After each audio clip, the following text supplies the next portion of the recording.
Okay, yes, although we are having a lot of advantages through FDI, we do have a few disadvantages through FDI. So let us discuss one by one what are the disadvantages caused by foreign direct investment. Okay, so in that, first one is for private foreign capital tends to flow to the high profit areas rather than to the priority sectors அப்படின்னு சொல்கிறாங்க. So அதிகமாக இந்த foreign capital வந்து எதில் flow ஆகுது, எதில் வந்து benefit ஆகுது அப்படின்னு பார்த்தீங்கன்னா ஹை ப்ராஃபிட் ஏரியாஸ்க்கு தான் வந்து ஃப்ளோ ஆகுது இந்த capital rather than priority sectors அப்படின்னு சொல்கிறாங்க. So here's priority sectors in our country the most priority sector is agriculture. So without benefiting this sector, this capital flow is benefiting other higher profit sectors. Okay, so that is the first disadvantage. And coming to the next one, the technologies brought in by the foreign investment may not be appreciated to the consumption needs, size of domestic market, resource availability, stage of development of the economy. So like the foreigners வந்து technologies வந்து நம்ம கண்ட்ரியில் வந்து introduce பண்ணுறாங்க அப்படின்னு வந்து நம்ம வந்து படிச்சிருந்தோம் இல்லையா. ஸோ அவங்க கொண்டு வந்த எல்லா டெக்னாலஜி வந்து நமக்கு வந்து ஃபேவரபுளாக இல்லை அப்படின்னு சொல்கிறாங்க. ஸோ எதுக்கெல்லாம் ஃபேவரபுளாக இல்லை, நம்ம கன்சம்ஷன் நீட்ஸ்க்கும், நம்ம டொமஸ்டிக் மார்க்கெட்டோட சைஸ்க்கும், நம்மளோட ரிசோர்ஸ்க்கு வந்து நம்மளுக்கிட்ட இருக்கிற ரிசோர்ஸ்க்கு தகுந்த மாதிரியும் நம்மளோட எக்கானமி டெவலப்மெண்ட் தகுந்த மாதிரியும் வந்து டெக்னாலஜிஸ் வந்து சூட் ஆகலை அப்படின்னு சொல்கிறாங்க. So that is a second disadvantage. And coming to the next one, foreign investment sometimes have unfavorable effect on balance of payments. நம்ம என்ன படித்தோம், நம்ம பேலன்ஸ் ஆஃப் இந்த எஃப்டிஐனால வந்து லைக் இந்த அப்ஸ் அண்ட் டவுன்ஸ், இந்த பிஓபியில் இருக்கிற வந்து அப்ஸ் அண்ட் டவுன்ஸ் வந்து இந்த கேப்பை வந்து ஃபில் பண்ணுது அப்படின்னு படித்தோம். ஆனால் வந்து we can't expect the same favorable conditions in every situation. Okay, so sometimes வந்து it is affecting our BOP. Okay, so that is the third disadvantage. And coming to the next one, foreign capital sometimes interferes with the national politics. So sometimes வந்து நம்மளோட கவர்மெண்ட்டோட rules and regulation வந்து interfere பண்ணுற மாதிரி, நம்ம politics interfere பண்ணுற மாதிரி இருக்குது. So that is a next disadvantage. And coming to the next one, foreign investors sometimes engage in unfair and unethical trade practices.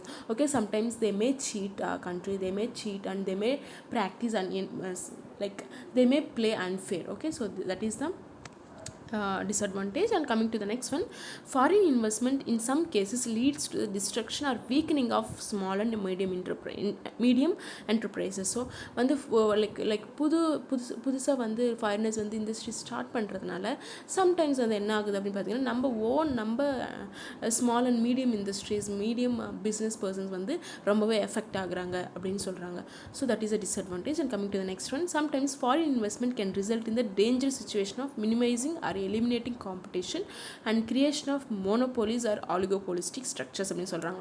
So அந்த மோனோபோலிஸ்டிக்ஸ் பிரேக் பண்ணாலும் எஃப்டிஐ சம்டைம்ஸ் என்ன ஆகுது, சம் டேஞ்சர் சுச்சுவேஷன்ஸில் என்ன ஆகுது அப்படின்னு பார்த்தீங்கன்னா, இவங்க வந்து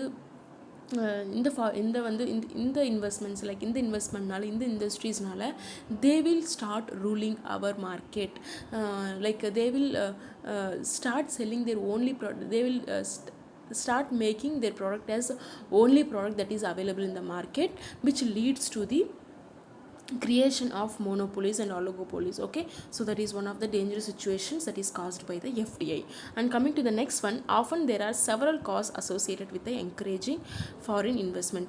இது இல்லாமல் நிறையா வந்து லைக் நிறையா டிஸ்அட்வான்டேஜஸ் ட்ராபேக்ஸும் இருக்குது எஃப்டிஐனால் அப்படின்னு சொல்கிறாங்க. Okay, so this is about the disadvantages. நம்ம கண்ட்ரியோட எஃப்டிஐ எப்படி இருக்குது அப்படின்னு பார்க்கலாம். So FDI in India, so the early 1991 witnessed reforms in the economic policy. So we have seen lot of changes in our economic policy in the early 1991. Okay, so this helped to open up Indian markets to FDI. So இந்த மாதிரி ஒரு changes நடக்கிறதுனால we Indians, like Indian government has opened the market for all the investments from the foreigners. Okay, so FDI in India has increased over years. In India, FDI has been advantageous in terms of free flow of capital, improved technology, management expertise and access to the international market. So in the FDI introduced பண்ணதுனால we have a lot of changes in our economy, in our capital flow. We can see improved technology, management expertise. So நம்ம வந்து management expertise in the sense like we used to follow a certain principles and rules and in our management. So through this introduction of FDI, there arise a lot of changes in the management. Okay, so that is management expertise. And coming to the major sectors, இந்த FDI-னால like major sectors வந்து எந்தெந்த sectors benefit ஆயிருக்கு அப்படின்னு பார்த்தீங்கன்னா, first one வந்து financial sector.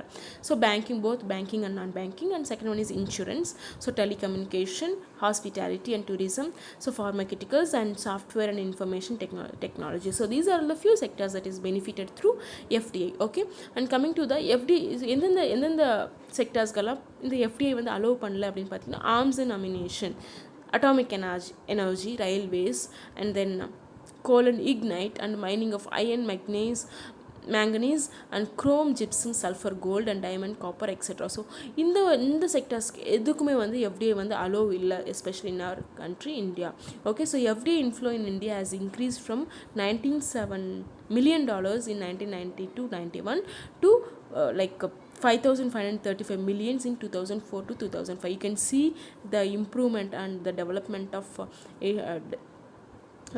this investment over the year. Okay, so it amounted to like $32,955 millions in 2011 to 2012. So UNCTAD's World Investment Report என்ன சொல்லியிருக்காங்க அப்படின்னு பார்த்தீங்கன்னா, FDI to India declined $40 billion in 2017 from 44 billion in 2016. So 4 billion வந்து decrease ஆயிருக்கு from 2016 to 17. So this is the data they have given our India's FDI position. Okay, so this is about this unit. Okay, so thank you.